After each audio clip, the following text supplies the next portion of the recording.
মনে হয় এটা একটা সাজানো গল্প। সিআইএসএফ মানে নিতে হবে তাদের রক্ষী বাহিনী বডিগার্ড হিসেবে, সেটার জন্যে এটা একটা নাটক তৈরি করা হয়েছে। এই ছেলেগুলো সম্পূর্ণভাবে আমার যতদূর খবর তারা এই ব্যক্তি যার নাম আপনারা করছেন তার সঙ্গেই থাকতো।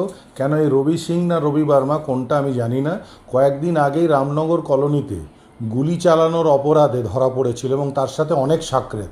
এখন সেই সাকরেতগুলো এরা কিনা সেটাও আমি জানি না। তাহলে এটা একটা সাজানো গল্প, আর তৃণমূলকে বদনাম করার জন্যে এটা সাজানো গল্প বাই কনস্পিরেটর অর্জুন সিং। অর্জুন হচ্ছে একটা চালাক চিটিংবাজ লোক, যিনি 420 গিরি করে আজ পর্যন্ত এখান পর্যন্ত এসেছে। সেজন্য ওই লোকটা কোনোরকম কোনো একটা ধান্দাপানি করেছে। এটা ছবিতে দেখা যাচ্ছে গুলি ছুটছে গাড়িতে। সে হতেই পারে, কে ছুটছে তাদের পুলিশ অ্যারেস্ট করবে, পুলিশ অ্যারেস্ট করবে। আর আমি তো আপনাকে বলছি যে এই যে রবি সিং বা রবি বার্মা এরাও